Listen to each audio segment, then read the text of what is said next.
তো ইমাম মাহদী আবার কখন আসবে? আমরা তো বুঝলাম ইমাম মাহদী আসবেন, তারপরে দাজ্জাল, তারপরে ঈসা আলাইহিস সালাম, তারপরে খেলাফত, এই তো। ইমাম মাহদী আবার কখন? আমাদের বুয়েটের মাহদী বের হয়, পাঞ্জাব থেকে মাহদী বের হয়, হ্যাঁ, বাংলাদেশের ওই কোনায় মাহদী বের হয়, সৌদি আরব থেকে ওই কোনা থেকে মাহদী বের হয়, হয় না? খুব ভালো করে মনে রাখবেন, যতক্ষণ এই বিশ্বে একটা মালহামা না হচ্ছে মাহদী আসছেন না। কথা ক্লিয়ার? এই বিশ্বে যতক্ষণ একটা মালহামা না হচ্ছে মাহদী আসছেন না। তিনি আসবেন ফাতিমা রাদিয়াল্লাহু আনহার বংশ থেকে। কার বংশ? তার আসল নাম মুহাম্মদ। কি নাম? তার নাক উঁচু, নাক একদম উঁচু খাড়া, কপাল চওড়া, চেহারার গড়নটা আমাদের নবী সাল্লাল্লাহু আলাইহি ওয়াসাল্লাম। তার বাবার নাম হবে আব্দুল্লাহ, তার মায়ের নাম হবে আমিনা। তিনি দায়িত্ব নিতে চাইবেন না, তিনি দায়িত্ব নিতে চাইবেন না।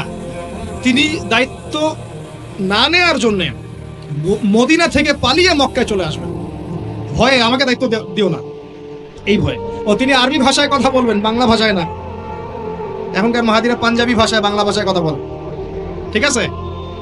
এবং এই কাবা ঘর যেটা আমরা তাওয়াফ করি, এখানে যে হাজারে আসওয়াদ আছে না, আর এই যে হাজারে আসওয়াদ আর মাকাম ইব্রাহিম, এই দুটো জায়গার মাঝামাঝি মানুষ তাকে চিনে ফেলবে, এই তো মাহদী। তো তার হাতে মানুষ বায়াত নেবে 313 জন। কতজন? ওই তালুত বাহিনী তো 313, বদরও 313, এখানেও 313। এবার শুরু হবে আসল খেলা। এবার প্রথমে ওই আরবেরই একটা গোত্র, বনু কালব। কোন গোত্র? এই বনু কালব এই ইমাম মাহদীর বিরুদ্ধে যুদ্ধ করবে। আল মাহদী এই যুদ্ধে জয়লাভ করবেন ইনশাআল্লাহ। তারপরে সিরিয়া, শাম থেকে, শাম মানে শুধু সিরিয়াই না, ওই পুরো অঞ্চলটাই শাম, ওখান থেকে একটা দল আসবে এই মাহদীর সাথে যুদ্ধ করার জন্য। আল্লাহ পাক তাদেরকে মক্কা মদিনার মাঝখানে বাইদা নামক জায়গায় ধসিয়ে দেবে। কোন জায়গা? এরপরে মুসলমানদের আর কোনো পতন নাই, আর পিছনে ফিরে তাকানোর কোনো সুযোগ নাই। মুসলমানরা আর মাথা নিচু করবে না ইনশাআল্লাহ কোনোদিনের জন্য। তারপর চলতে থাকবে খালি ইসলামের বিজয় আর বিজয় আর বিজয় আর বিজয়। আল্লাহু আকবার। এভাবে চলবে। তবে মাহদী কখন আসবেন? আগে মালহামা, তারপর মাহদী। মালহামা কি তাহলে? এটা হচ্ছে একটা বিশাল যুদ্ধ। এটা কি?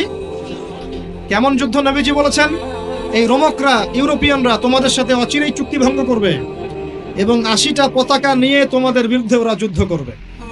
এই মালহামাটা হবে ইরাকের ফোরাত নদীর নিচেই হোক আর পাশেই হোক, আল্লাহ ভালো জানেন, ওখানে সোনার পাহাড়কে কেন্দ্র করে। কি কেন্দ্র করে? এই সোনা মানে সত্যিকারের সোনাও হতে পারে, অথবা তেলও হতে পারে, আল্লাহ ভালো জানেন। তেল তো এখন সোনার জায়গা দখল করেছে, করে নাই? এই বিশ্বে তো সোনা চলে না, কি চলে? তেল। তো এটাকে কেন্দ্র করে যুদ্ধ হবে। নবীজি বলেছেন ওই যুদ্ধে এত ভয়াবহ হবে যে 100 জন যোদ্ধার মধ্যে 99 জনই মারা যাবে না। একটু মাথা খাটান যে এমন কোন যুদ্ধ কি হয়েছে পৃথিবীতে যেটাতে 100 জনের মধ্যে 99% মারা গেছে? তার মানে এটা হয়নি এখনো। আর একটা যুদ্ধে এত % মানুষ কিভাবে মরতে পারে? যদি সে ঢাল তলোয়ারের যুদ্ধ হলে কি মরতে পারে? নিশ্চয়ই এমন কোন অস্ত্র সেখানে প্রয়োগ করা হবে যাতে একাধারে অনেক মানুষ তাড়াতাড়ি মারা যায়। এটা এই অস্ত্র এখনকার যুগের কি অস্ত্র? নিউক্লিয়ার ওয়েপন্স হতে পারে যদি এই যুগে সেটা হয়। আর যদি আল্লাহ পাক এটাকে আবার পূর্বের অবস্থায় নিয়ে যান, সেটাও হতে পারে, আল্লাহ ভালো জানেন। আমরা এটাকে ইন্টারপ্রিটেশন বলছি, এটা সঠিক হতে পারে, বেঠিক হতে পারে, অ্যাটলিস্ট একটা ধারণা তো পাচ্ছি। তারপর এই ইউফ্রেটিস নদীর এই সোনার পাহাড়কে কেন্দ্র করে এটা ঘটনা ঘটে। আল্লাহ নবী আরো বলেছেন সাল্লাল্লাহু আলাইহি ওয়াসাল্লাম, মুসলমানরা, আমাদের কথা বলছে, মুসলমানরা তোমরা যেন সেখানে হাতও না বাড়াও, কোন মুসলমান যেন ওই সোনায় হাতও না বাড়ায়, মানে ওই দিক থেকে আমরা যেন সম্পূর্ণ মুক্ত থাকি, ওরা মারামারি করে শেষ হয়ে যায়। বিশ্বটা হয়তো সংক্ষিপ্ত হয়ে আসতে পারে যদি এরকম কোনো ম্যাসিভ নিউক্লিয়ার যুদ্ধ হয়ে যায়, যেটার আশঙ্কা অনেকেই করেন। মিলিটারি অ্যাফেয়ার্স যারা পড়েন তারা করেন, পলিটিক্স যারা করেন তারা করেন। এবং এই জায়নিস্টরা চাচ্ছে, এই জায়নিস্টরা খুব করে চাচ্ছে বিশ্বে এমন একটা যুদ্ধ লাগুক। একবার ইউক্রেন রাশিয়ার ইস্যু তুলে দেয়, একবার সিরিয়ার ইস্যু তুলে দেয়, একবার আফগান ইস্যু তুলে দেয়, একবার ইরাকে ইস্যু তুলে দেয়, একবার প্রথম বিশ্বযুদ্ধ লাগায়, একবার দ্বিতীয়টা লাগায়। ওরা খুব করে যাচ্ছে যেন আরো একটা লাগে। এবার যদি লাগে তাহলে এটা কনভেনশনাল যুদ্ধ হবে না, এটা দেখবেন একটা নিউক্লিয়ার যুদ্ধ হয়ে গেছে। সেটা হয়ে গেলে ওয়ার্ল্ডের আয়তন আর এমন থাকবে কিনা আল্লাহ ভালো জানে। এগুলো ভাবতে হবে এবং আমাদের করণীয় ফিক্স করতে হবে। আর আমরা কি করছি বললাম? ওই যে নেইমার দিকে ফুটবল খেলছি। আমরা কি করছি? আমরা মাশাআল্লাহ তেল বিক্রি করছি ওদের কাছে, আমরা ওদের কাছ থেকে পেট্রোডলার চুক্তি করেছি, ওদের সাথে বন্ধুত্ব করার চেষ্টা করছি। আর আল্লাহ পাক কোরআনে বলেছেন লা তাত্তাখিযুল ইয়াহুদা ওয়ান নাসারা আউলিয়া, ওই আয়াতটা থাক।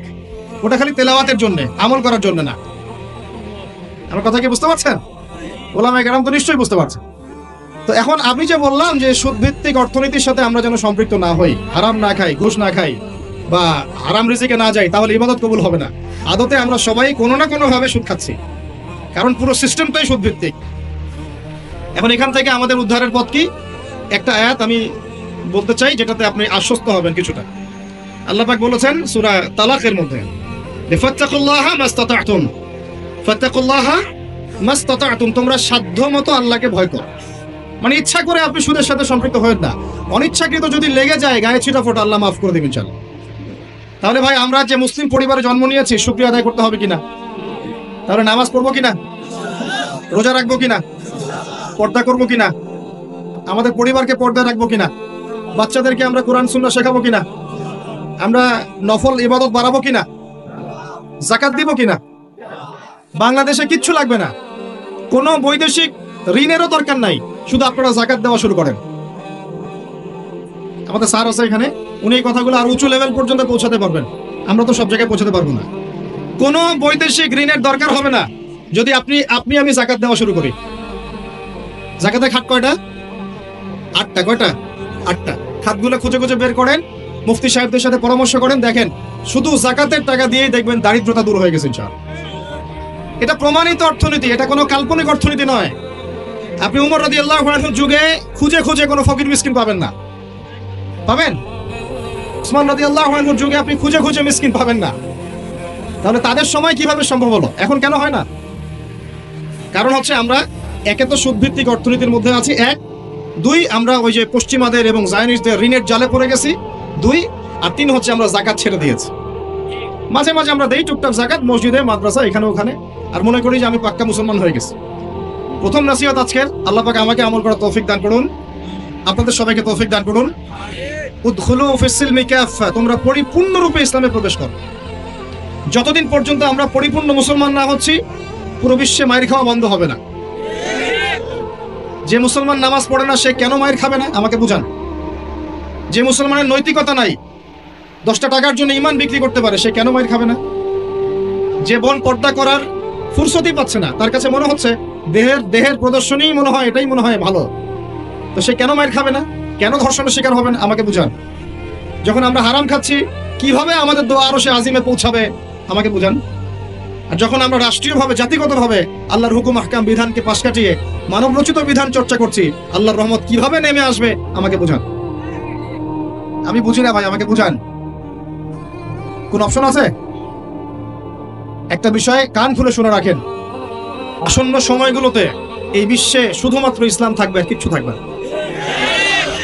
আল্লাহ পাক এমন একটা প্রজন্ম অচিরেই নিয়ে আসবেন যারা এইরকম ইসলাম পালন করবে না, যারা 100% ইসলাম পালন করবে ইনশাআল্লাহ।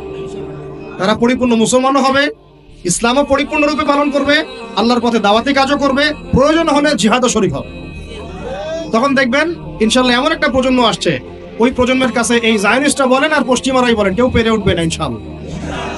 আমি খোলামেলা কথা বললাম একদম, এই প্রজন্ম সামনে আসছে ইনশাআল্লাহ। আল্লাহ নবী বলেছেন এমন একটা জাইশ আসবে, যেই জাইশ ফালা নি'মাল আমিরু আমিরুহা ওয়ালা নি'মাল জাইশু যালিকাল জাইশ, কতই না উত্তম সেই বাহিনীর আমির আর কতই না উত্তম সেই সেনাবাহিনী। পৃথিবীর কোনো পরাশক্তি তাদের সাথে যুদ্ধ করে পারবে না। আস্তে আস্তে আস্তে আস্তে ওরা বাইতুল মুকাদ্দাস পর্যন্ত জয় করবে, কেউ ঠেকাতে পারবে না। এখন বিশ্বের চিত্র দেখে কি আপনার এটা মনে হচ্ছে? এখন বিশ্বের চিত্র দেখে কিন্তু মনে হচ্ছে না। এখন বিশ্বের চিত্র দেখে মনে হচ্ছে সবকিছু আমাদের নেগেটিভ, আমাদের এগেইনস্টে যাচ্ছে, তাই না? পুরো বিশ্বে আমাদের কোনো খেলাফত নাই, একটু বোঝেন। পুরো বিশ্বে আমাদের কোনো খেলাফা স্টেট নাই। খেলাফা স্টেট মানে কি?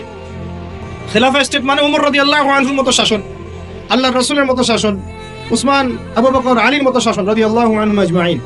মানে যে স্টেটের মধ্যে আল্লাহ পাকের লস ছাড়া অন্য কোনো লস চলে না। হ্যাঁ, কোনটা চলে? যেটা আল্লাহ এবং তার রাসূলের আইনের অনুকূলে সেটা চলে, প্রতিকূলে কোনো কিছু চলে না। এটা খেলাফা স্টেট। সেখানে যে আমির বা যে নেতা, সে আল্লাহর কাছে জবাবদিহিতায় বাধ্য, জনগণের কাছে জবাবদিহিতায় বাধ্য না। আমার কথা বুঝতে পারছেন?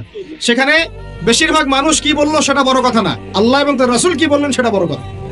মানে বেশিরভাগ মানুষ যদি বলে সুদ হালাল, তার মানে এই না যে হালাল হয়ে যাবে। বুঝতে পারছেন কথা? আর বেশিরভাগ মানুষ যদি বলে মদ হালাল, তার মানে এই না যে মদ হালাল হয়ে যাবে।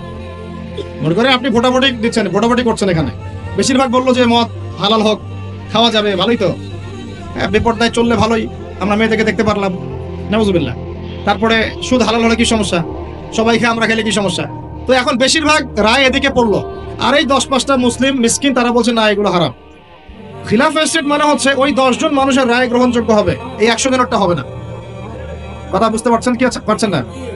একটু শোরগোল করেন না, একটু মনোযোগ দেন। এখন পুরো বিশ্বে কি এমন কোন স্টেট আছে আপনার? আছে? কোথায় আছে? আবুধাবিতে, কাতারে, কুয়েতে? এই মাশাআল্লাহ, একটা কথা বলেছেন। খোরাসান, এখানে ট্রাই করছে, কত বছর যুদ্ধ করলো? 20 বছর। আমরা দোয়া করি আল্লাহ পাক প্রত্যেক মুসলিম রাষ্ট্রের রাষ্ট্রপ্রধানদেরকে শক্তিশালী করুন এবং তাদেরকে ইসলাম বোঝার তৌফিক দান করুন, তাদেরকে আল্লাহ পাকের জমিনে আল্লাহর খলিফা হওয়ার তৌফিক দান করুন। দোয়া করতে কোনো সমস্যা? আল্লাহ পাক চাইলে আমাদের এই দেশটা এত উন্নত হবে, একদিন আমরা দেখবেন ইনশাআল্লাহ জাতিসংঘে ভেটো পাওয়ার দিব ইনশাআল্লাহ। যদিও এটা একটা কাল্পনিক স্বপ্নের মতোই, কিন্তু স্বপ্ন দেখতে দোষ আছে। তবে আমি নিশ্চিত, এটা আমি আমার কনফিডেন্স থেকে বলছি, ইমামুল মাহদী আসার সময় ইউনাইটেড নেশনস বলে কোনো নেশনস থাকবে না ইনশাআল্লাহ। ঈসা আলাইহিস সালাম যখন আসবেন তখন জাতিসংঘ বলে কোনো সংঘ থাকবে না ইনশাআল্লাহ। আপনাদের কি মনে হয় ঈসা আলাইহিস সালাম যখন আসবেন এসে জাতিসংঘে গিয়ে বলবেন আমার খেলাফা রাষ্ট্র কায়েমের অনুমোদন দেন? আপনার তাই মনে হয়? সে বলবে যে আমাকে ডলার দেন, ডলার দিয়ে কেনা বেচা করবো? হ্যাঁ, সে বলবে যে আপনার রেজুলেশন পাস করেন, আমি প্যালেস্টাইন থেকে, জেরুজালেম থেকে ইসলামী খেলাফত কায়েম করতে চাই, আমাকে সমর্থন দেন? তিনি কি এগুলো করতে যাবেন? আপনার মনে হয় তিনি এসে ওয়ার্ল্ড ব্যাংকে গিয়ে বলবেন আমাকে লোন দেন, IMF এ গিয়ে বলবেন আমাকে লোন দেন? তার মানে ওই সময় এগুলোর কোনো অস্তিত্বই থাকবে না ইনশাআল্লাহ। এটা বোঝাই যাচ্ছে থাকবে না ইনশাআল্লাহ।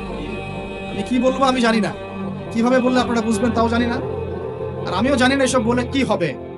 আমি শুধু চাই আপনাদের মধ্যে একটা সচেতনতা তৈরি হোক, যাতে আপনারা আপনাদের পরিবার এবং পরবর্তী প্রজন্মকে বোঝাতে পারেন যা পৃথিবীতে চলছে এগুলো জুলুম। এই জুলুমের অবসান অচিরেই ঘটবে যখন আল মাহদী আসবেন এবং ব্ল্যাক ফ্ল্যাগস, কালো পতাকাধারী বাহিনী বের হবে ইনশাআল্লাহ। যুদ্ধ করতে করতে করতে করতে এরা বাইতুল মুকাদ্দাস পর্যন্ত জয় করবে। আসবে, আল্লাহর বাহিনী আসবে, যখন আসবে আপনারা এমনিই বুঝতে পারবেন ইনশাআল্লাহ। ঠিক আছে? আর আমরা আমাদের পরবর্তী প্রজন্মকে বোঝাবো, জানাবো যে ইনশাআল্লাহ অচিরেই সেই বাইতুল মুকাদ্দাস আমাদের হতে যাচ্ছে ইনশাআল্লাহ। জাফর ইবনে আবি তালেব রাদিয়াল্লাহু আনহু আল্লাহর নবীর আপন চাচাতো ভাই, চাচা আবু তালেবের ছেলে। আলী ইবনে আবি তালেব, জাফর ইবনে আবি তালেব। জাফর ইবনে আবি তালেব রাদিয়াল্লাহু আনহু যুদ্ধ করতে গিয়েছেন, মুতার যুদ্ধে। কোন যুদ্ধ? আল্লাহর নবী 3 জনকে সেনাপতি বানালেন, যায়েদ ইবনে হারেসা, আব্দুল্লাহ বিন রওয়াহা এবং জাফর ইবনে আবি তালেব। কোন যুদ্ধে 3টা অধিনায়ক লাগে নাকি? একজন লাগে। তাহলে সাহাবীরা বুঝে ফেললেন যে আমরা এই যুদ্ধে গেলে শহীদ হব নিশ্চিত। কথা বুঝতে পারছেন? সবাই বিদায় নিয়ে চলে গেলেন। ওদের সৈন্য সংখ্যা প্রায় 2 লক্ষ। কত লক্ষ? মুসলিমদের সৈন্য সংখ্যা মাত্র 3000, মাত্র 3।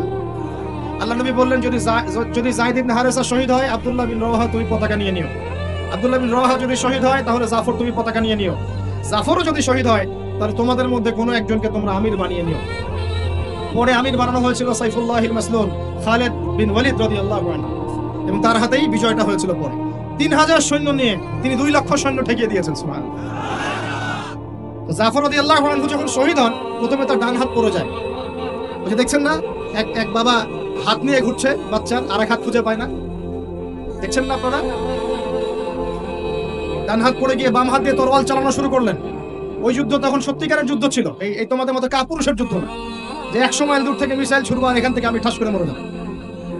তখনকার যুদ্ধ ছিল ম্যান 1-on-1 ব্যাটল। তুমি সামনে অস্ত্র নিয়ে আসো, আমি সামনে অস্ত্র নিয়ে গেলাম, এরপরে দেখি কার কথা হবে। এমন ছিল না বিষয়টা, 1-on-1 ব্যাটল ছিল। আর তখন সাহাবীরা ছোটবেলা থেকে এগুলোতে প্রশিক্ষিত ছিলেন। নতুন না বিষয়গুলো, তারা ছোটবেলা থেকেই প্রশিক্ষিত ছিলেন, তীরন্দাজ ছিলেন, ঘোড়সাওয়ার ছিলেন তখনকার যুগের প্রেক্ষাপটে। তো তারপর তিনি বাহাতে তরোয়াল চালানো শুরু করলেন, এক পর্যায়ে বাহাতও পড়ে গেল। এরপর এই থুতনি দিয়ে তিনি পতাকাটা ধরে রাখছেন। এবার মুতার যুদ্ধের ইতিহাসটা পড়ে দেখেন, থুতনি দিয়ে এভাবে পতাকাটা ধরে রাখছেন। পতাকার মান, পতাকার সম্মান। আর সেই পতাকা আমাদের হাত থেকে পড়ে গেল, আরবের লোকজন তাকায় তাকায় দেখতেছে, সারা মুসলিম বিশ্ব তাকায় তাকায় দেখতেছে। এই গুনাহের ভার আল্লাহর কসম আপনার আমার সবার উপর বর্তাবে, কোনো উপায় নাই। সবার উপর বর্তাবে। আল্লাহ যেন মাফ করেন, আল্লাহ পাক মাফ করবেন না। আমি আল্লাহকে চিনি, আল্লাহ পাক মাফ করবেন না এভাবে, যতক্ষণ পর্যন্ত না আল্লাহ পাক একবার হিসাব নিচ্ছেন। কারণ ওলামায়ে কেরামকে জিজ্ঞাসা করে দেখেন, একটা মুসলিম রাষ্ট্রে যদি একজন মুসলিম নারীকে ধর্ষণ করা হয়, উঠিয়ে নিয়ে চলে যাওয়া হয়, রেপ করা হয়, অথবা একজন মুসলিম ভাইকে নির্মমভাবে হত্যা করা হয়, তাহলে ফতোয়া কি করা উচিত? তখন সবাই মিলে ওই জালেমের বিরুদ্ধে দাঁড়ানো ফরজ। যদি সে দাঁড়াতে না পারে, তার প্রতিবেশী দাঁড়াবে, সে না পারলে তার প্রতিবেশী দাঁড়াবে, আর যখন সেও পারবে না, পুরা উম্মাহ একসাথে মিলে দাঁড়াতে হবে। সেটা কি হয়েছে? করতে পেরেছি? পতাকা ধরে রাখলেন এইভাবে, পতাকা পড়তে দিলেন না। এক পর্যায়ে এক কাফেরের তরবারের আঘাতে তার শরীরটা দ্বিখণ্ডিত হয়ে গেল। এদিকে মদিনায় নবী সাল্লাল্লাহু আলাইহি ওয়াসাল্লাম খবর পেয়ে গেলেন। খবর পেয়ে বলছেন, এইমাত্র জাফর শহীদ হলো, এইমাত্র জাফর শহীদ হলো। সুবহানাল্লাহ। তখন তিনি, তার চোখ দিয়ে পানি পড়ছে, তিনি জাফরের বাসায় চলে গেলেন, ছুটে চলে গেলেন জাফর ইবনে আবী তালেবের বাসায়। তার ছোট ছোট বাচ্চা ছিল। আপনার আমার বাচ্চা নাই? ছোট ছোট বাচ্চা, তাদেরকে বুকে জড়িয়ে কান্নাকাটি করছেন। সাহাবীরা বলছেন, ইয়া রাসূলুল্লাহ, আপনি আল্লাহর রাসূল হয়ে কান্নাকাটি করছেন? নবীজি বলে, এটা আল্লাহর রহমত, এটা আল্লাহর রহমত। যে কাঁদতে পারে না তার মন তো পাষাণ। জাফর শহীদ হয়ে গেছে। তারপরে তিনি হাসলেন, আমাদের নবী হেসে উঠলেন। সাহাবীরা বললেন যে, আপনি একটু আগে কাঁদলেন, এখন হেসে উঠলেন? নবীজি বললেন, এই মাত্র আমি দেখলাম যে জাফরকে দুজন ফেরেশতার মাধ্যমে আমার সামনে দিয়ে নিয়ে যাওয়া হলো। আমি দেখলাম জাফর জান্নাতে, তার দুই হাত, যে দুই কাটা হাত, এই দুই কাটা হাতের বদৌলতে আল্লাহ পাক তাকে জান্নাতে দুইটা পাখা দিয়েছে, সে জান্নাতে উড়ে বেড়াচ্ছে ফল খাচ্ছে। এই দৃশ্য দেখে আমি হেসে উঠলাম। তো আমি এই জন্য বলছি, আমাদের শহীদরা মৃত নয়, আমাদের শহীদরা মৃত নয়। আমাদের এই মা, বোন, শিশু, নারী যাদেরকে মেরে ফেলা হয়েছে, কেউ মৃত নয়। ইনশাআল্লাহ তারা জীবিত আছে, এবং তারা এখন আল্লাহ পাকে কি বলছেন জানেন? তারা আল্লাহকে বলছেন, আল্লাহ আমাদেরকে আরেকবার ফিরিয়ে দাও, আরো একবার এদের বিরুদ্ধে যুদ্ধ করে যেন শহীদ হয়ে আসতেন। একজন শহীদ সাহাবীর মাকবারা থেকে যদি কেউ কোনো ঘ্রাণ পায়, মনে করেন আল্লামা তারেক জামিল হুজুর গিয়েছেন মুয়াজ বিন জাবাল রাদিয়াল্লাহু আনহুর কবরের সামনে, আপনি গিয়েছেন, মনে করেন এরকম অনেক মানুষই পেয়েছে, আপনি গিয়েছেন এমন একজন সাহাবীর কবরের সামনে যেখানে আপনি কিছু একটা ঘ্রাণ পাচ্ছেন। আপনি পাচ্ছেন, হয়তো আর 10 জন পাচ্ছে না, এই 5 জন পাচ্ছে, ওই 10 জন পাচ্ছে না, হতে পারে কি না? আল্লাহ পাকের কুদরত কারিশমা নাই? যে পাচ্ছে বলেই যে সে জান্নাতি, এমনও তো না। ব্যাপারটা কেমন না? ইমাম বুখারী রাহিমাহুল্লাহ ইন্তেকাল করেছেন, যখন তাকে দাফন করার পরে এত সুঘ্রাণ ছড়িয়েছে, মানুষ মাটি হাতে করে নিয়ে বাসায় আসতো, মিসকাম্বরের ঘ্রাণ বেরোচ্ছে কবর থেকে। এখনো বাংলাদেশেও বহু মানুষকে দেখা যায় যে 10 বছর আগে ইন্তেকাল করেছেন, এখনো লাশ অক্ষত আছে। এটা কি মিথ্যা কথা? এই কারিশমাগুলো নাই? তো মনে করেন একজন পেয়েছে, তো সে তার আবেগটা কিভাবে প্রকাশ করবে? সে কি বলবে যে আমি জাহান্নামের ঘ্রাণ পাচ্ছি? কি বলতে পারে? শব্দটা কি প্রয়োগ করতে পারে? ওরে বাপরে বাপ, এটা নিয়ে যে শুরু করলো এক শ্রেণীর লামাসাবি, বেশিরভাগই লামাসাবি ছিল তারা মাযহাব মানে না, বাট শায়েখ মানে অবশ্য। এটা আবার একটা পয়েন্ট আছে, কোনো মাযহাবই মানি না, আমি কোনো মাযহাবই মানি না, কিন্তু আমার শায়েখকে মানি, আমার শায়েখ যা বলবে তাই। আমার কথা রাগ করছেন? রাগ করেন না, এটা ভুল পথ, এটা একটা ভুল পথ। আপনি যদি মাযহাব না মানেন, তাহলে আপনাকে মুজতাহিদ হতে হবে। একজন মুজতাহিদ, যার মাযহাব মানার দরকার নাই, সে কোরআন সুন্নাহ সব জ্ঞান জানে। আপনার তো মাযহাব মানার দরকারই নাই, আপনি তো মুজতাহিদ নিজেই। মাশাআল্লাহ, আমরা তখন আপনাকে মানবো, কিন্তু আপনি তো মুজতাহিদ নন। বরং আপনি কোনো ক্ষেত্রে কোরআনও তেলাওয়াত করতে পারেন না, হাদিসের ইবারতও পড়তে পারেন না, আপনি কোনো ফিকহের মাসআলা দিতে পারবেন না। তাহলে তো আপনাকে কোনো ইমামের অনুসরণ করতেই হবে, এবং সেটা আপনি করছেনও তো। মাশাআল্লাহ, আপনি শায়েখকে ফলো করছেন, ওটা তো মাযহাব মানেই হলো, তাই না? আদতে যা হয়েছে, 4 মাযহাবকে বাদ দিয়ে নতুন একটা মাযহাব চালু করলেন। আদতে কিন্তু এটা হলো, প্রতিষ্ঠিত মাযহাবগুলোকে বাদ দিয়ে নতুন একটা মাযহাব চালু করলেন। মাযহাবে জাকারিয়া, মাযহাবে রাজ্জাকিয়া, এরকম কিছু মাযহাব চালু করলেন, নতুন মাযহাবে। এর বাইরে আপনি যাবেন না। উনি যদি বলেন তালেবান খারাজি, আপনিও বলবেন তালেবান খারাজি। উনি যদি বলেন অমুক আদনানি গোষ্ঠী, আপনিও বলবেন সে আদনানি গোষ্ঠী। তাহলে আপনি তো আপনার শায়েখের মুকাল্লিদ। আপনি কি যাচাই করতে পারেন আসলে কারা খারাজি, কারা সেই? আদতে লা মাযহাবি বলে কোনো শব্দ নাই। আমরা সবাই কোনো না কোনো মাযহাব ফলো করি। বাংলাদেশের সবচেয়ে বড় আলেমের একজনের নাম বলেন দেখি, বলেন একটা নাম বলেন। মাশাআল্লাহ। কি বলেছেন? আব্দুল মালিক দামাত বারাকাতুহু। আচ্ছা মাশাআল্লাহ। হ্যাঁ মাশাআল্লাহ, ওনার মতো মুহাদ্দিস এই উপমহাদেশে খুব কমই আছে, ঠিক না বেঠিক? এখন উনি এত বড় মানুষ হওয়ার পরেও কি তিনি নিজে কোনো মাযহাব চালু করেছেন, নাকি তিনিও একটা মাযহাবকে ফলো করেন?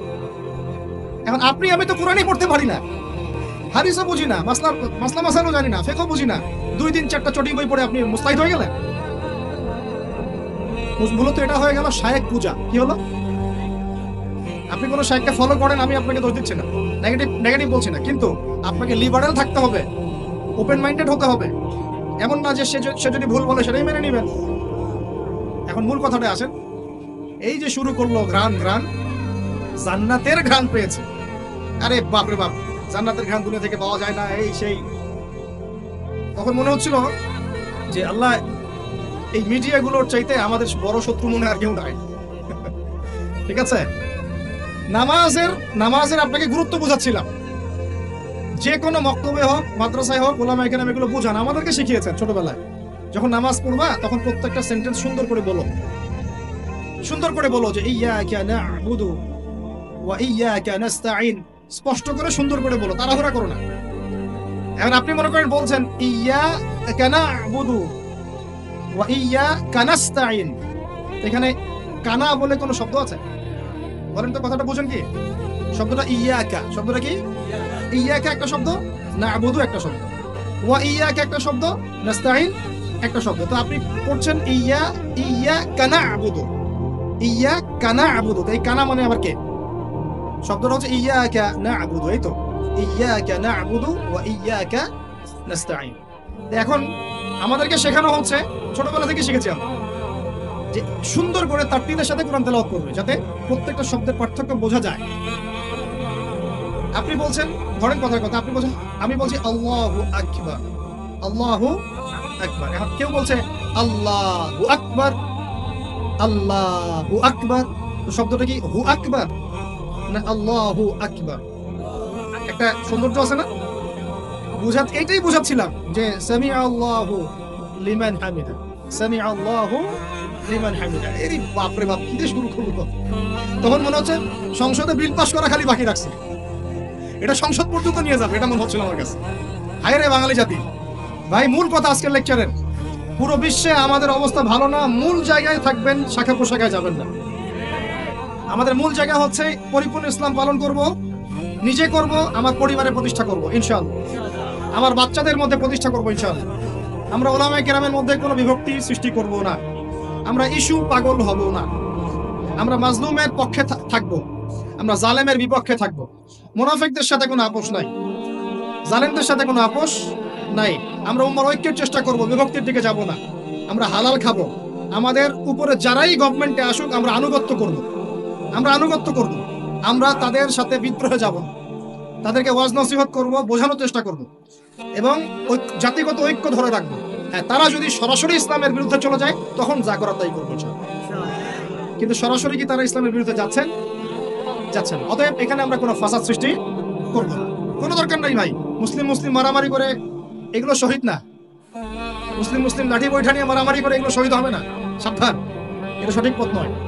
তবে আমরা অবশ্যই তাদেরকে নসিহত করব, দোয়া করব, জাতিগত ঐক্য ধরে রাখবো, এবং আমাদের লক্ষ্য আমরা স্থির রাখবো। আমাদের লক্ষ্যটা কি ভাই? ওই বাইতুল মুকাদ্দাস। লক্ষ্যটা কি?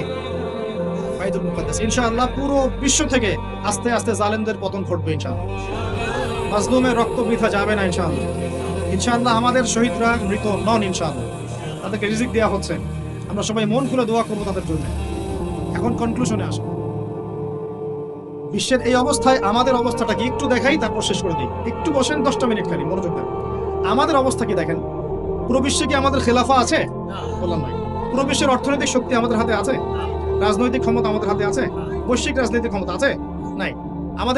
আমাদের কি মিডিয়াগুলো সব স্বতন্ত্র, নিজের স্বাধীন? আমাদের কি এই পারমাণবিক অস্ত্রশস্ত্র ওয়েপন্স আছে ভাই? নাই। আমাদের কি ঐক্যবদ্ধ জাতির একটা নেতা আছে? ওয়ান আমির, ওয়ান জামা, এরকম কিছু আছে? নাই। এখন এই অবস্থায় আমরা যদি আমাদের অবস্থানকে উন্নত করতে চাই, বিশৃঙ্খলা করে না, একটু বসেন, জাস্ট 5টা মিনিট বসেন, শেষ করে দিচ্ছি। একটু পরে দোয়া হবে, তারপরে আমরা যাব। এই অবস্থায় আমরা কি চাই? আগে আমাকে বলেন, আমরা কি চাই যে আমাদের অবস্থা আগের মতো হোক? আগের মতো বলতে রাসূলের যুগের মতো, সাহাবীদের যুগের মতো। আমরা কি চাই আমাদের অবস্থা আবার সেরকম হোক? তাহলে ভাই সর্বপ্রথম আমাদের সবাইকে ইলম অর্জন করতে হবে। রাজি আছে কিনা? পড়াশোনা করতে রাজি আছে কিনা ইনশাআল্লাহ? সবাই কোরআন তেলাওয়াত শিখবো ইনশাআল্লাহ, রাজি আছে কিনা? সবাই কোরআনের অর্থ পড়বো, রাজি আছে কিনা? প্রতিদিন কমপক্ষে 5টা করে হাদিস পড়বো, রাজি আছে কিনা? বাংলাদেশের বরেণ্য উলামায়ে কেরামদের সাথে সহবতে থাকবো, রাজি আছে কিনা? আমরা সবাই হালাল খাবো ইনশাআল্লাহ, রাজি আছে কিনা? হারাম থেকে দূরে থাকবো, রাজি আছে কিনা? আমাদের পরিবারে আমরা বেপরদামে ঢুকতে দিব না, রাজি আছি? আমাদের সন্তানদেরকে মানুষ করবো, রাজি আছি? আমরা আমাদের এই সমাজের মধ্যে মানব সৃষ্ট কোনো ফাসাদ সৃষ্টি করবো না, রাজি আছি ইনশাআল্লাহ? আমরা মুসলিম উম্মার নির্যাতিত ভাই বোনদের জন্য দোয়া করবো, রাজি আছি কিনা? তাদের জন্য আল্লাহর দরবারে কান্নাকাটি করবো, রাজি আছি কিনা? আমরা উম্মার মাঝে কোনো বিভক্তি সৃষ্টি করবো না, রাজি আছি কিনা? আমরা সবাই মিলে দিনের দাওয়াতি কাজ করবো, রাজি আছি কিনা? আমরা সবাই মিলে প্রয়োজনে আল্লাহর দ্বীনের জন্য জিহাদ করবো, রাজি আছি কিনা? আল্লাহ পাক আমাদের সবাইকে যেন কবুল করেন, আমিন। শেষ কথা শুনে রাখেন, এই জুলুম চিরস্থায়ী হবে না। এই বাংলাদেশ ঈসা আলাইহিস সালাম শাসন করবে ইনশাআল্লাহ। আপনারা ইলেকশন করেন, হরতাল করেন, এই করেন সেই করেন, আমার কথাটা ছোট ভাই হিসেবে বিশ্বাস করেন। আমি কোনো দলের মানুষ না, আমি সবার শুভাকাঙ্ক্ষী। এই বাংলাদেশ ঈসা আলাইহিস সালাম শাসন করবে ইনশাআল্লাহ, ইনশাআল্লাহ। এই ভারত ঈসা আলাইহিস সালাম শাসন করবে ইনশাআল্লাহ। এই জেরুজালেম ঈসা আলাইহিস সালাম শাসন করবে ইনশাআল্লাহ। এই আরবের যত কান্ট্রি দেখতেছেন সবগুলো ঈসা আলাইহিস সালাম শাসন করবে। তার আগ পর্যন্ত আপনারা এই খেলা চালাতে থাকেন, কোনো লাভ নাই, আস্তে আস্তে সব শেষ হয়ে যাবে। এখন একটা মজার প্রশ্ন, এই প্রশ্নটাতেই শেষ করি। ইমাম মাহদী আবার কখন আসবে? আমরা তো বুঝলাম ইমাম মাহদী আসবেন, তারপরে দাজ্জাল, তারপরে ঈসা আলাইহিস সালাম, তারপরে খেলাফা, এই তো। ইমাম মাহদী আবার কখন? আমাদের বুয়েটের মাহদী বের হয়, পাঞ্জাব থেকে মাহদী বের হয়, হ্যাঁ, বাংলাদেশের ওই কোনায় মাহদী বের হয়, সৌদি আরব থেকে ওই কোনা থেকে মাহদী বের হয়, হয় না? খুব ভালো করে মনে রাখবেন, যতক্ষণ এই বিশ্বে একটা মালহামা না হচ্ছে মাহদী আসছেন না। কথা ক্লিয়ার? এই বিশ্বে যতক্ষণ একটা মালহামা না হচ্ছে মাহদী আসছেন না। তিনি আসবেন ফাতিমা রাদিয়াল্লাহু আনহার বংশ থেকে। কার বংশ? তার আসল নাম মুহাম্মদ। কি নাম? তার নাক উঁচু, নাক একদম উঁচু, খাড়া, কপাল চওড়া, চেহারার গড়নটা আমাদের নবী সাল্লাল্লাহু আলাইহি ওয়াসাল্লাম। তার বাবার নাম হবে আব্দুল্লাহ, তার মায়ের নাম হবে আমিনা। তিনি দায়িত্ব নিতে চাইবেন না, তিনি দায়িত্ব নিতে চাইবেন না। তিনি দায়িত্ব না নেওয়ার জন্য মদিনা থেকে পালিয়ে মক্কায় চলে আসবেন। ভয়ে আমাকে দায়িত্ব দিও না, এই ভয়ে। ও তিনি আরবি ভাষায় কথা বলবেন, বাংলা ভাষায় না। এখনকার মাহাদিরা পাঞ্জাবি ভাষায়, বাংলা ভাষায় কথা বলেন, ঠিক আছে? এবং এই কাবা ঘর যেটা আমরা তাওয়াফ করি, এখানে যে হাজারে আসওয়াদ আছে না, আর এই যে হাজারে আসওয়াদ আর মাকাম ইব্রাহিম, এই দুটো জায়গার মাঝামাঝি মানুষ তাকে চিনে ফেলবে, এই তো মাহদী। তার হাতে মানুষ বায়াত নেবে 313 জন। কতজন? ওই তালুত বাহিনীতে 313, বদরও 313, এখানেও 313। এবার শুরু হবে আসল খেলা। এবার প্রথমে ওই আরবেরই একটা গোত্র, বনু কালব। কোন গোত্র? এই বনু কালব এই ইমাম মাহদীর বিরুদ্ধে যুদ্ধ করবে। আল মাহদী এই যুদ্ধে জয়লাভ করবেন ইনশাআল্লাহ।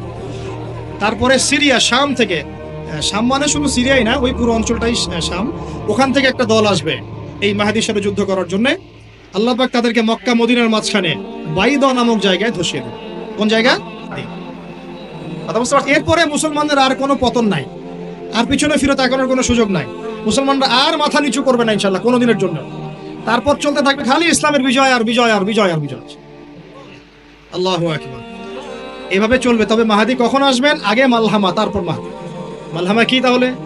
এটা হচ্ছে একটা বিশাল যুদ্ধ। এটা কি? কেমন যুদ্ধ? নবীজি বলেছেন, এই রোমকরা, ইউরোপিয়ানরা তোমাদের সাথে অচিরেই চুক্তি ভঙ্গ করবে এবং 80টা পতাকা নিয়ে তোমাদের বিরুদ্ধে ওরা যুদ্ধ করবে। এই মালহামাটা হবে ইরাকের ফোরাত নদীর নিচেই হোক আর পাশেই হোক, আল্লাহ ভালো জানেন। ওখানে সোনার পাহাড়কে কেন্দ্র করে। কি কেন্দ্র করে? এই সোনা মানে সত্যিকারের সোনাও হতে পারে, অথবা তেলও হতে পারে, আল্লাহ ভালো জানেন। তেল তো এখন সোনার জায়গা দখল করেছে, করে নাই? এই বিশ্বে তো সোনা চলে না, কি চলে? তেল। তো এটাকে কেন্দ্র করে যুদ্ধ হবে। নবীজি বলেছেন ওই যুদ্ধে এত ভয়াবহ হবে যে 100 জন যোদ্ধার মধ্যে 99 জনই মারা যাবে না। একটু মাথা খাটান যে এমন কোন যুদ্ধ কি হয়েছে পৃথিবীতে যেটাতে 100 জনের মধ্যে 99% মারা গেছে? তার মানে এটা হয়নি এখনো। আর একটা যুদ্ধে এত পার্সেন্ট মানুষ কিভাবে মরতে পারে? যদি সে ঢাল তলোয়ারের যুদ্ধ হলে কি মরতে পারে?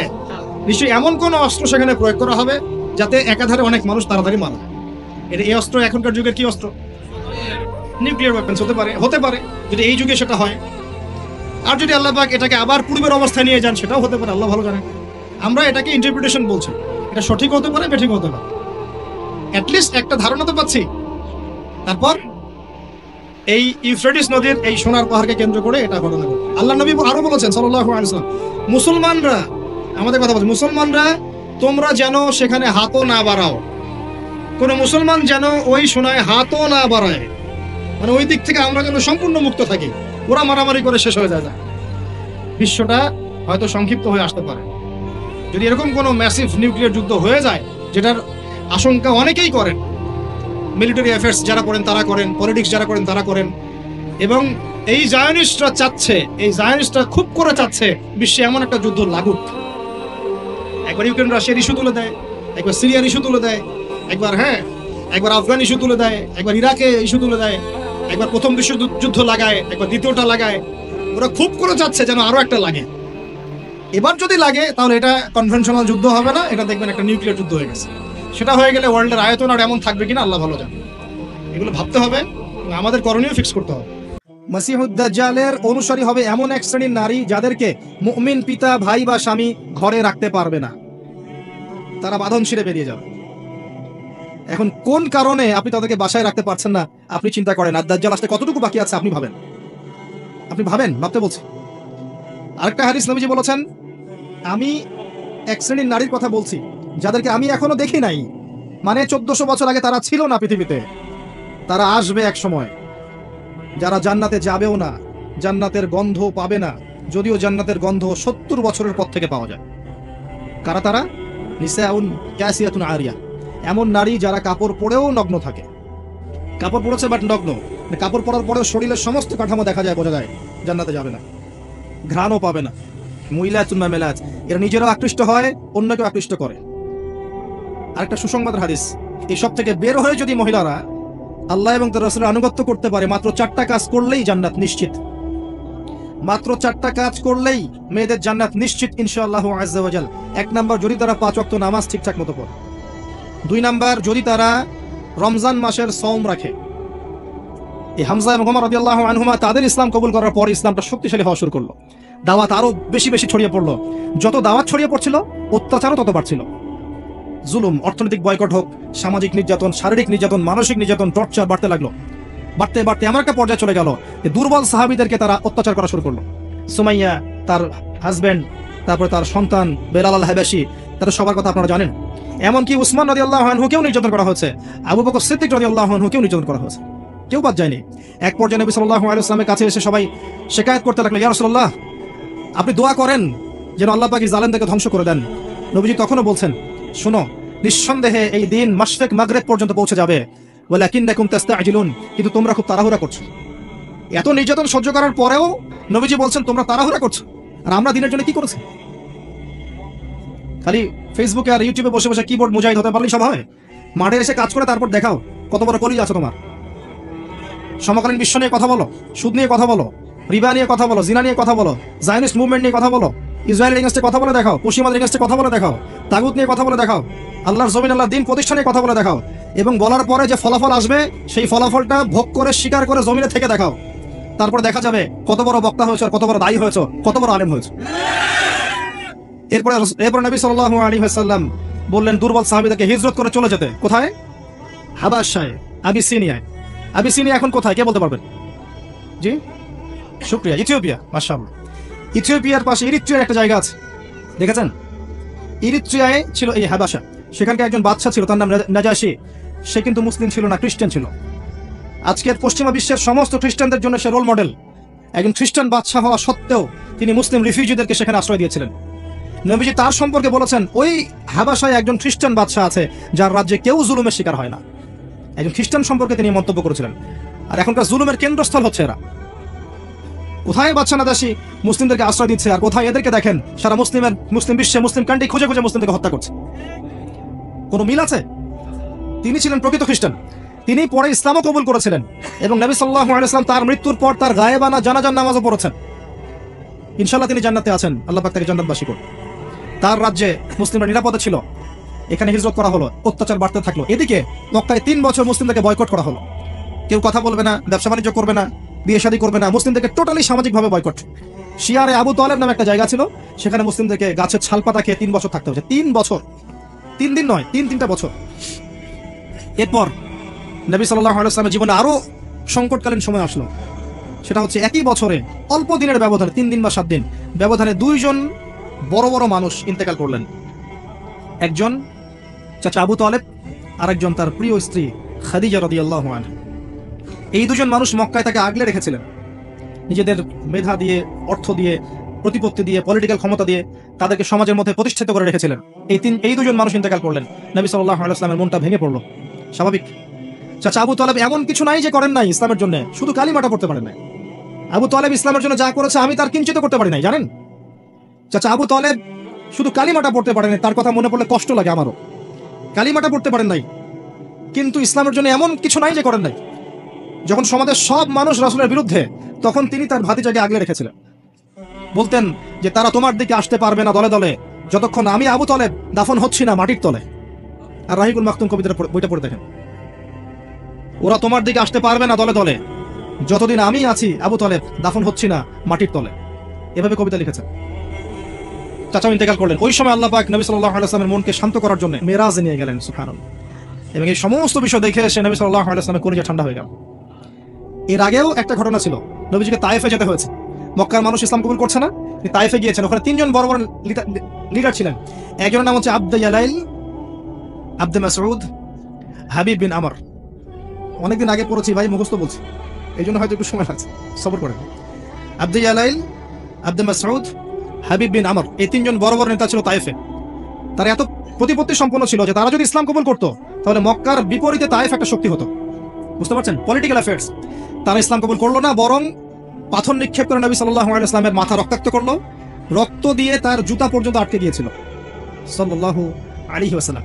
ফেরার পথে একটা আঙ্গুর বাগানে তিনি বসেছেন, সেখানে বসে আঙ্গুর খাচ্ছেন। ওইখানে জিবরাইল আলাইহিস সালাম আসলেন, সাথে মালাকুল জিবাল, মানে ফেরেশতাদের ফেরেশতা। আপনাদের এখানে পাহাড়ি এলাকা না? জিন আছে আপনাদের এখানে অনেক, হ্যাঁ, এবং এই পাহাড় পর্বত নিয়ন্ত্রণকারী ফেরেশতাও আছে। এই এলাকাগুলোতে যদি শিরক হয় তাহলে জিনদের উৎপাত বেড়ে যাবে। জি, এই এলাকাগুলোতে যদি তাওহীদ থাকে প্রচুর বৃষ্টিপাত হবে, প্রচুর বারাকা হবে, প্রচুর ফসল ফলবে এবং মানুষের জীবনযাত্রার মান উন্নত হবে তাওহীদের ফলে।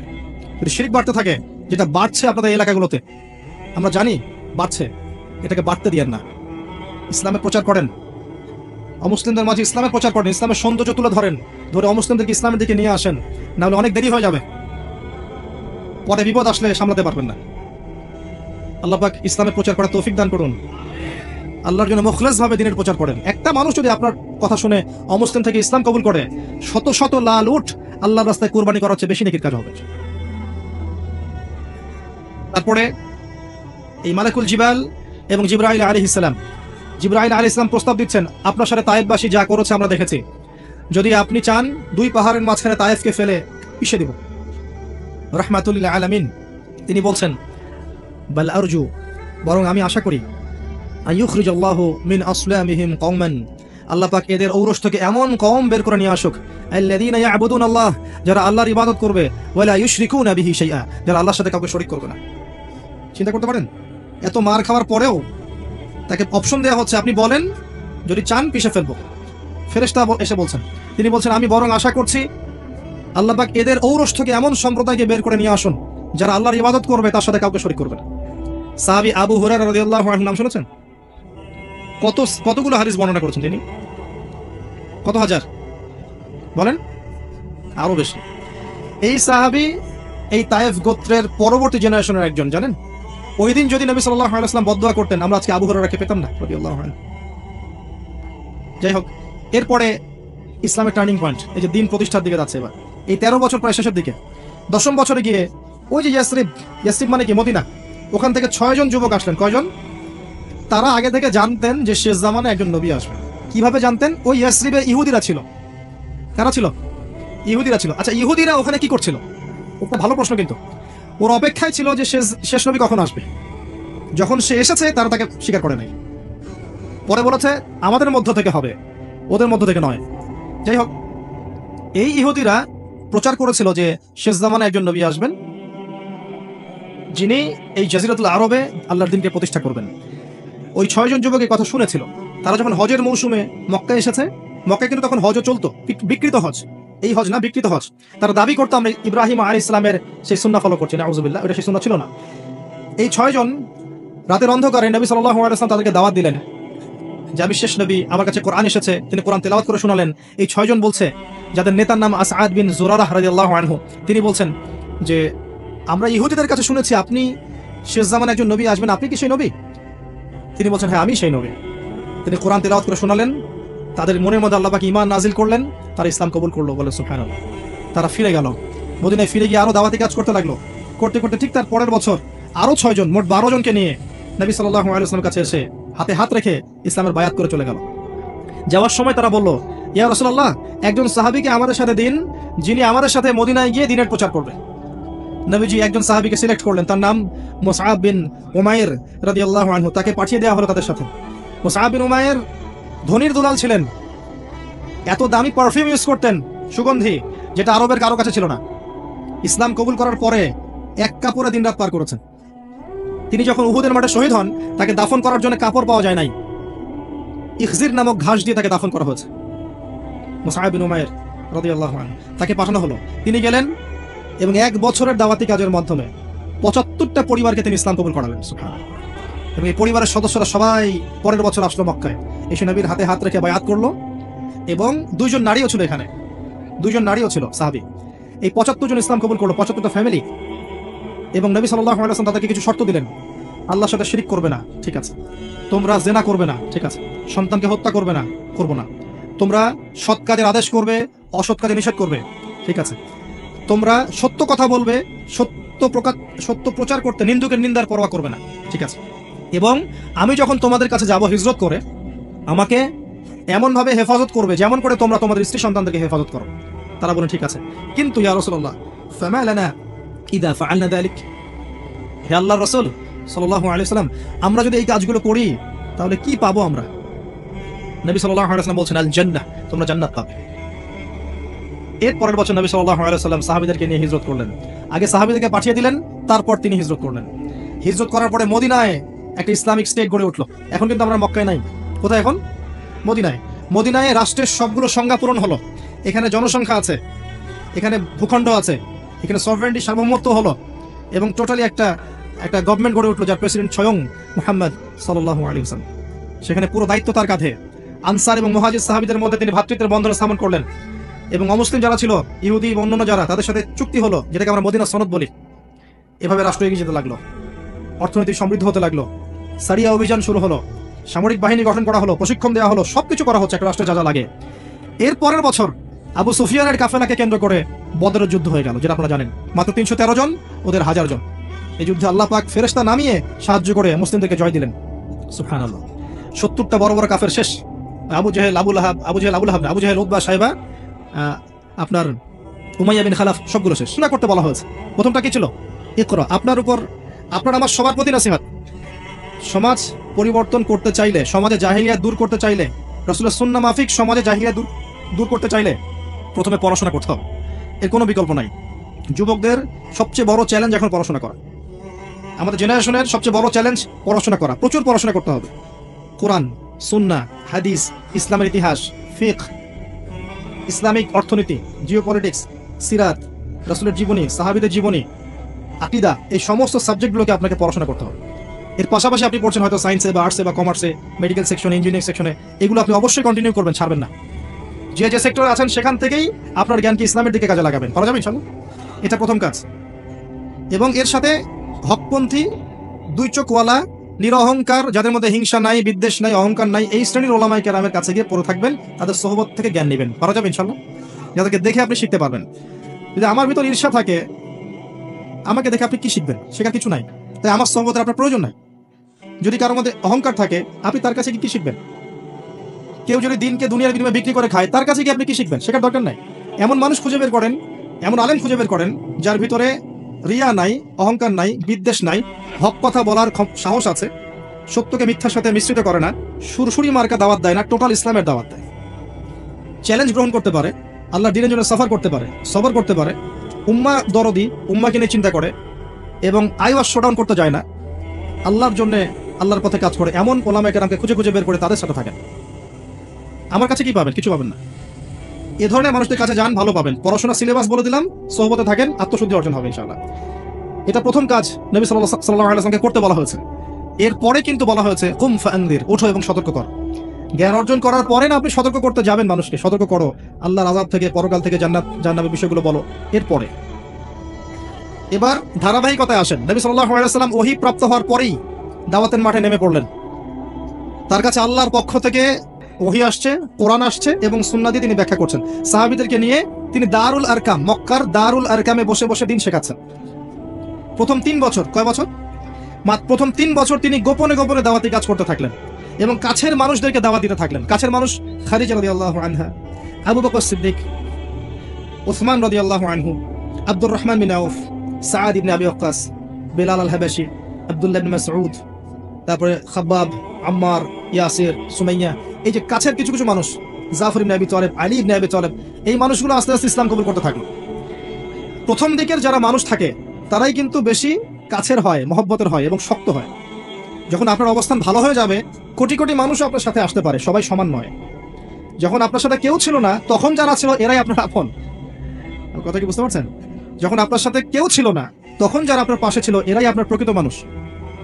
যখন আপনার টাকা হবে, আপনার ক্ষমতা হবে, আপনার পরিচিত হবে, আপনার মানে আপনি এস্টাবলিশড হবেন, তখন অনেক মানুষ আপনার আশপাশে ঘুরবে। সবার মান সমান নয়। তো কাছের মানুষটাই কিন্তু দেখবেন পরবর্তীতে বদরের যুদ্ধে গিয়েছেন, উহুদ, খায়বার, খন্দক এরাই ছিলেন, তারা কিন্তু শুরু থেকে ছিলেন। এরপর নবী সাল্লাল্লাহু আলাইহি ওয়াসাল্লাম ৪র্থ বছরে গিয়ে প্রকাশ্যে দাওয়াত দেওয়া শুরু করলেন। প্রকাশ্যে দাওয়াত দেওয়ার সাথে সাথে দুটো ঘটনা ঘটেছে। এই দুটো ঘটনা আমি একটু বলা লোভ সামলাতে পারছি না। ধৈর্য আছে আপনাদের? আচ্ছা, ক্ষুধা লেগেছে নাকি? বাসায় স্ত্রী বিরক্ত করবে, মিস কল দিচ্ছে?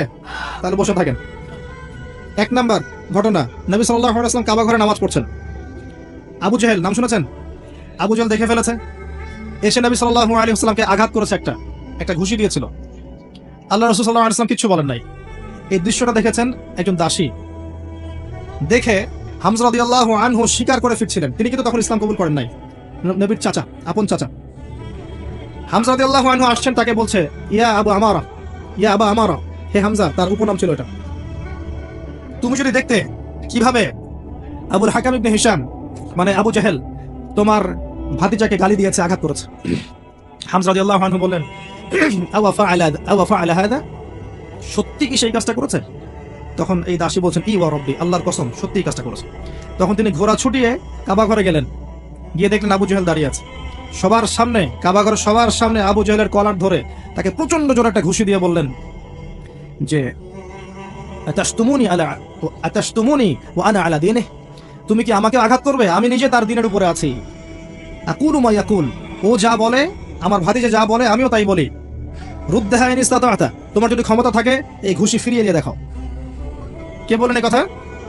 হামজা রাদিয়াল্লাহু আনহু। এবং ওখানে সাক্ষ্য দিচ্ছেন যে আনা আলা দীনিহি ওয়া শাহিদতু আল্লা ইলাহা ইল্লাল্লাহ ওয়া আন্না মুহাম্মাদার রাসূলুল্লাহ। তোমার যা ইচ্ছা এখন করো। কারো বুকের কলিজা ছিল না, ওখানে হামজা রাদিয়াল্লাহু আনহুকে একটা আঘাত করে দেখায়। এবার তিনি চলে গেলেন দারুল আরকামে, যেখানে নবী সাল্লাল্লাহু আলাইহি ওয়াসাল্লাম তখন ছিলেন। সেখানে গিয়ে বলছেন ইয়া ইবনে আখি, হে আমার ভাতিজা, কুনতু আনসুরুকা লিল হামিয়া, আমি এর আগ পর্যন্ত তোমাকে আত্মীয়তার সম্পর্কের কারণে সাহায্য করেছি। আলান, আজকে থেকে আনসুরুকা লিল ইসলাম, আমি তোমাকে ইসলামের জন্য সাহায্য করব। ওয়া আশহাদু আল্লা ইলাহা ইল্লাল্লাহ ওয়া আন্নাকা রাসূলুল্লাহ। এরপরে ইসলাম শক্তিশালী হচ্ছে। এই দৃশ্যটা দেখেছে ওমর রাদিয়াল্লাহু আনহু। দেখে তিনি বাসায় গিয়ে চিন্তা করছেন, তিনি কিন্তু একটা গোত্রের নেতা, চিন্তা করছেন যে সমস্ত সমস্যার গোড়া মনে হয় মুহাম্মদ, নাউযুবিল্লাহ। যদি তাকে আমি হত্যা করে ফেলি এবং হত্যা করে আমি আমাকে এই বনু হাশিমের কাছে সুপর্দ করি, তাহলে সব সমস্যার সমাধান। এভাবে তিনি কোষমুক্ত তরোয়াল নিয়ে বের হলেন। আপনারা জানেন ঘটনা। বের হলেন তাকে হত্যা করতে। কথা শুনলেন তার বোন এবং ভগ্নিপতি ইসলাম কবুল করেছে। ওখানে গেলেন, দরজার বাইরে থেকে শুনছেন কোরআনের আওয়াজ শোনা যাচ্ছে। কোন সূরা?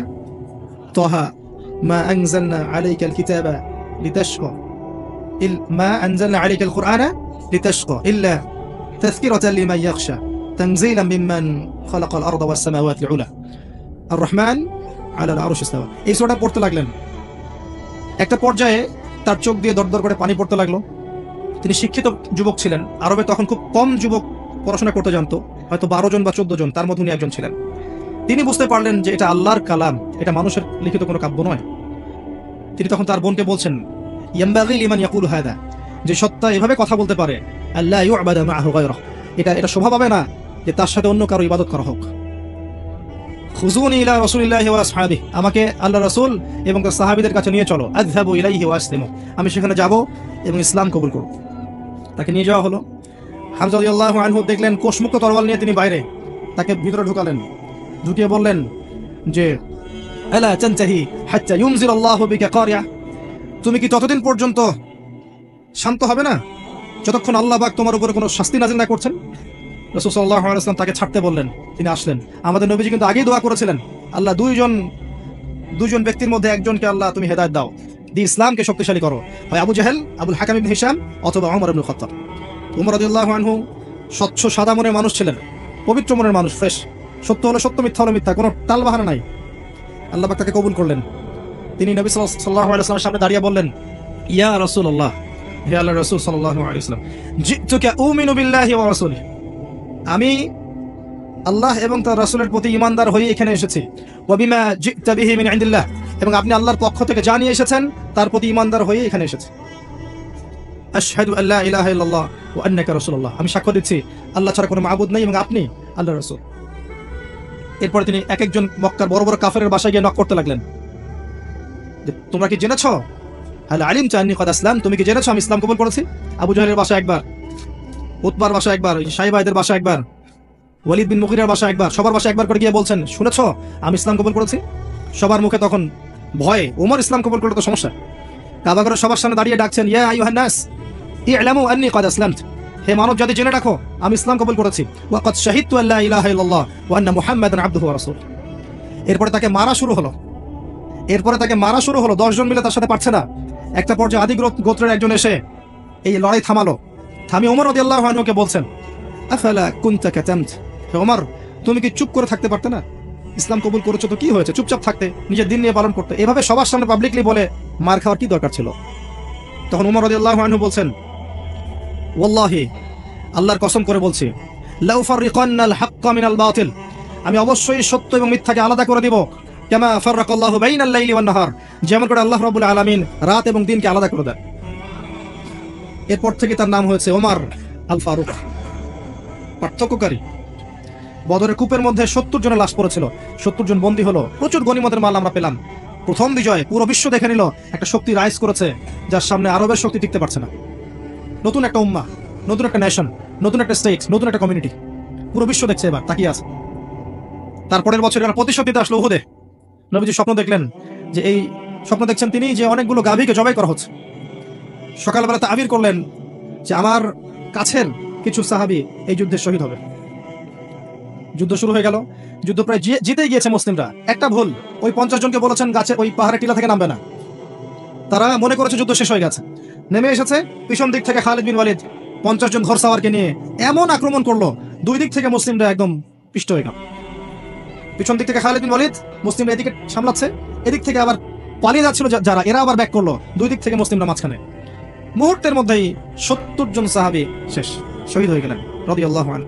এখনো মদিনায় যান, উহুদ পাহাড়ের পাশে একটা ঘেরানো জায়গা আছে না, ওখানে এই ঘটনা ঘটেছিল। ওখানে দেখবেন হামজা রাদিয়াল্লাহু আনহুরও কবর আছে। এই যুদ্ধে হামজা রাদিয়াল্লাহু আনহু শহীদ হয়ে গেলেন, মুসআব বিন উমাইর, আনসারী সাহাবীরা অনেকেই শহীদ হয়ে গেলেন। মুসলিমরা এই যুদ্ধে পরাজিত হয় নাই, সাময়িক বিপর্যয়ের সম্মুখীন হয়েছে। স্বয়ং নবী সাল্লাল্লাহু আলাইহি ওয়াসাল্লামকে মার খেতে হয়েছে, তার দাঁত মোবারক শহীদ হয়ে গেছে, পা মচকে গিয়েছিল, মাথার এখানে কড়া ঢুকে গিয়েছে, এদিক দিয়ে কড়া ঢুকে গিয়েছিল। যাই হোক, তারা ফিরে গেলেন মদিনায়। পরের বছর মুশরিকরা আবার ঐক্যবদ্ধ হলো।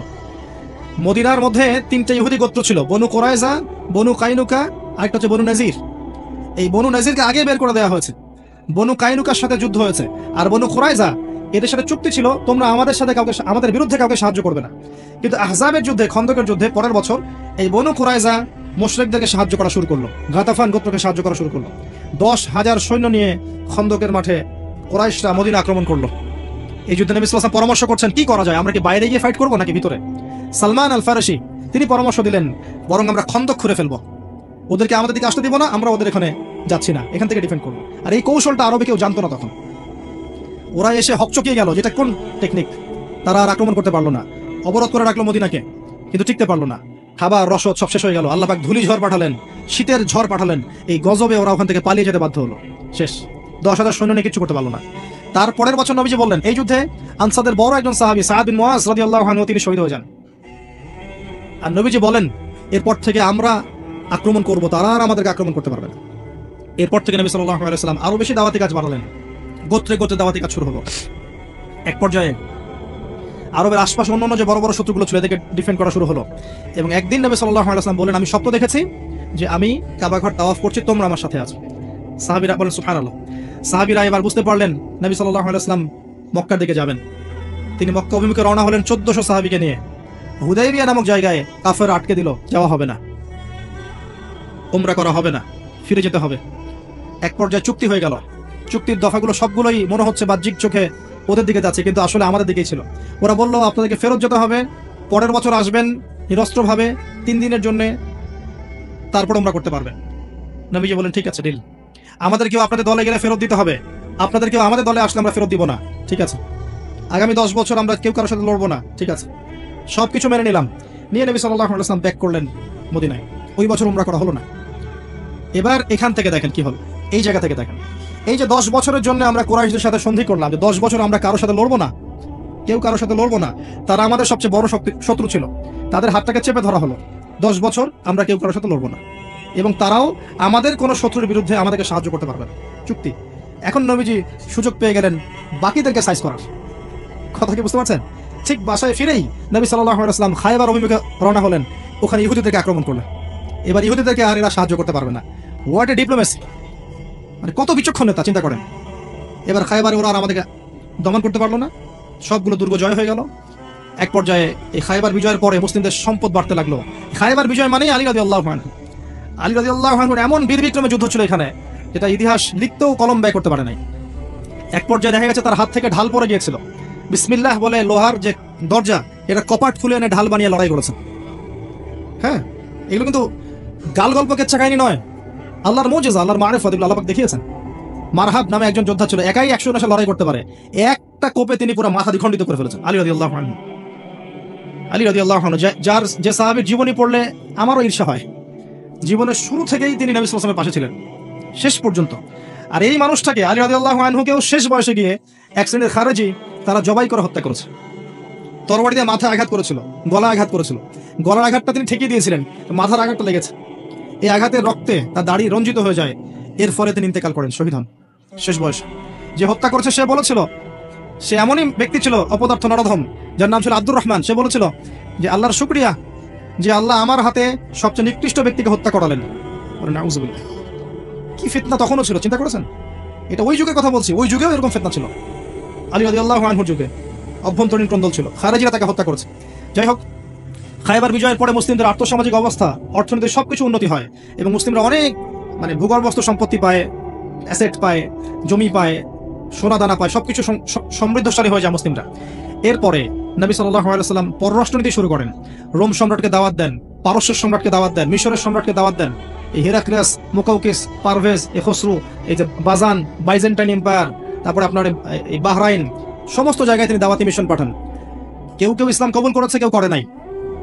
আরো বেশি বেশি দাওয়াতি কাজ ছড়িয়ে পড়তে লাগলো এবং কুরাইশরা একটা চুক্তি ভঙ্গ করলো। কোন চুক্তি? কুরাইশদের সাথে চুক্তি ছিল যে কুরাইশরা আমাদের নিরাপত্তায় থাকা এই গোত্রকে আক্রমণ করতে পারবে না, কুরাইশরা সেটা করে ফেললো।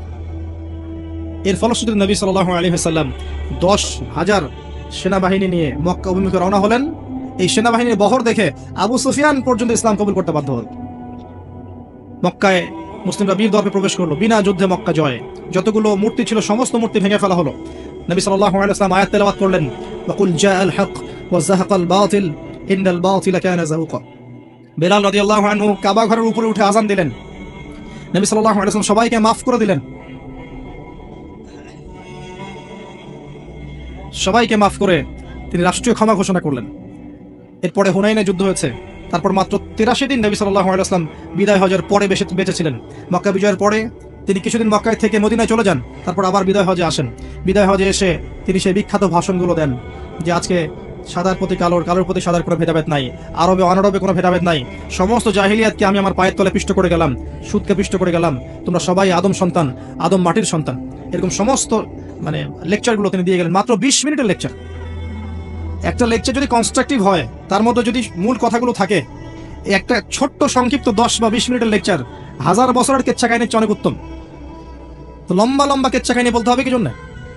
মূল কথাগুলো যদি 20-30 মিনিটও হয় যথেষ্ট। বিদায় হজের ভাষণ সংক্ষিপ্ত, আজ পর্যন্ত সেই ভাষণ নিয়ে আপনি 1000টা লেকচার দিতে পারবেন, প্রতিটা শব্দ নিয়ে লেকচার দিতে পারবেন। এখানে তিনি বলে গেলেন, তারাক্তু ফীকুম আমরাইন, দুইটা বস্তু ছেড়ে যাচ্ছে তোমাদের কাছে, লান তাদিল্লু মা তামাসসাকতু বিহিমা, তোমরা কোনোদিন পথভ্রষ্ট হবে না যতদিন পর্যন্ত এই দুটোকে আঁকড়ে ধরে থাকবে। একটা কিতাব আল্লাহ, আল্লাহর কিতাব, ওয়া সুন্নাতে নবীহি, তার নবীর সুন্নাহ। তিনি ফিরে গেলেন মদিনায়, 83 দিন পরে তিনি ইন্তেকাল করেছেন। ইন্তেকালের আগে তিনি বলে গেছেন, তোমরা নারীদের ব্যাপারে খেয়াল রাখবে, দাসীদের ব্যাপারে খেয়াল রাখবে, সালাতের ব্যাপারে খেয়াল রাখবে, ইহুদিদেরকে আরব উপদ্বীপ থেকে বের করে দিবে, আমার কবরকে উপাসনার জায়গা বানাবে না, আমার কবরকে ইবাদতের জায়গা বানাবে না, ইত্যাদি আর অনেক কথা তিনি বলে গেছেন। এরপর প্রিয় নবী সাল্লাল্লাহু আলাইহি ওয়াসাল্লাম দুনিয়া থেকে চলে গেলেন। তার পরবর্তীতে আবু বকর সিদ্দিক, ওমর রাদিয়াল্লাহু আনহু, উসমান, আলী রাদিয়াল্লাহু আনহু আজমাইন, তারা একই সুন্নাহর উপরে টিকে ছিলেন। আরবের ওই মসনদে বসে সারা বিশ্ব রুল করেছেন। পরবর্তীতে উমাইয়ারা করেছে 132 বছর, তারপর আব্বাসীয়রা করেছে প্রায় 550 বছর, তারপরে আবার মিশরের মামলুকরা করেছে, আফগানরা করেছে, মোগলরা করেছে, টার্কিশ ওসমানীয় খেলাফতরা করেছে, সবাই করেছে। বিগত 100-150 বছর থেকে আপনি দেখছেন ওয়ার্ল্ডের অবস্থা টোটালি চেঞ্জড, কারণ কোরআন এবং সুন্নাহ রেখে গিয়েছিলেন নবী সাল্লাল্লাহু আলাইহি ওয়াসাল্লাম, আমরা সেখান থেকে সরে এসেছি। তিনি যে কাজগুলো করেছিলেন, আকীদা ঠিক করা, পড়াশোনার চর্চা করা, জ্ঞান অনুযায়ী আমল করা, পারিবারিক মূল্যবোধ ঠিক করা, হালাল রিজিক খাওয়া, দিনের প্রচার প্রসার করা, দিনের জন্য নিজের জানমাল ব্যয় করে দিনকে প্রতিষ্ঠার চেষ্টা করা, এই কাজগুলো যখন মুসলিমরা ছেড়ে দিয়েছে, তখন মুসলিমদের অধঃপতন শুরু হয়েছে। অতএব শেষ জামানে এসে আপনি দেখছেন এখন চতুর্দিকে ফিতনা, ফিতনা পরিবারে ফিতনা, ধর্মে ফিতনা, সমাজে ফিতনা, বিশ্বে সব জায়গায় ফিতনাময় পরিবেশে ওই নবী সাল্লাল্লাহু আলাইহি ওয়াসাল্লামের মতো করেই যদি আপনি এই বেসিক কাজগুলো করে করে আগাতে না পারি, আমাদের ধ্বংসকেও ঠেকাতে পারবে না। যদি করতে পারি, ইনশাআল্লাহ তাআলা আল্লাহর জমিনে আবারও দেখবেন আল্লাহর দিন প্রতিষ্ঠা হয়ে গেছে ইনশাআল্লাহ তাআলা। এবং এটা ইমামুল মাহদির হাত দিয়ে হবে, ঈসা ইবনে মারইয়ামের হাত দিয়ে হবে। তার আগ পর্যন্ত কেউ করতে পারবে এটা আসলে আমার মনে হয় না। আমি পড়াশোনা করে যতটুকু বুঝি, আমার মনে হয় না এর আগ পর্যন্ত কেউ গ্লোবালি করতে পারবে। হয়তো ছোট ছোট পরিসরে কেউ করতে পারে, আল্লাহু আ'লাম বিসওয়াব, কিন্তু ইউনিভার্সালি কেউ করতে পারবে না। আই থিঙ্ক আল্লাহু আ'লাম বিসওয়াব, আল্লাহ ভালো জানেন। তো বেসিক কাজ প্রিয় ভাইরা এখানেই, এই কাজগুলোই করি। আল্লাহ পাক আমাদেরকে তৌফিক দান করুন।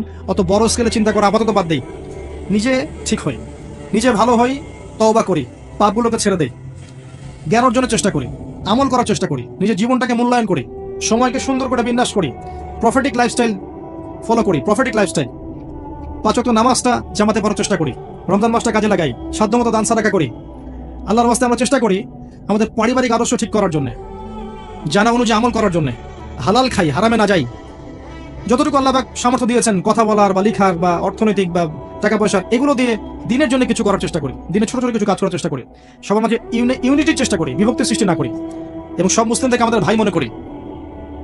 নিজের একটা জাতির মধ্যে বিশৃঙ্খলা সৃষ্টি না করি, নিজের উপরে যারা আছে, সমাজের নেতা হোক, প্রশাসনে হোক, গভর্নমেন্টে হোক, বিদ্রোহ না করি, এগেনস্টে গিয়ে বিদ্রোহ না করি। এতে করে ফাসাদ আরো বাড়তে থাকে।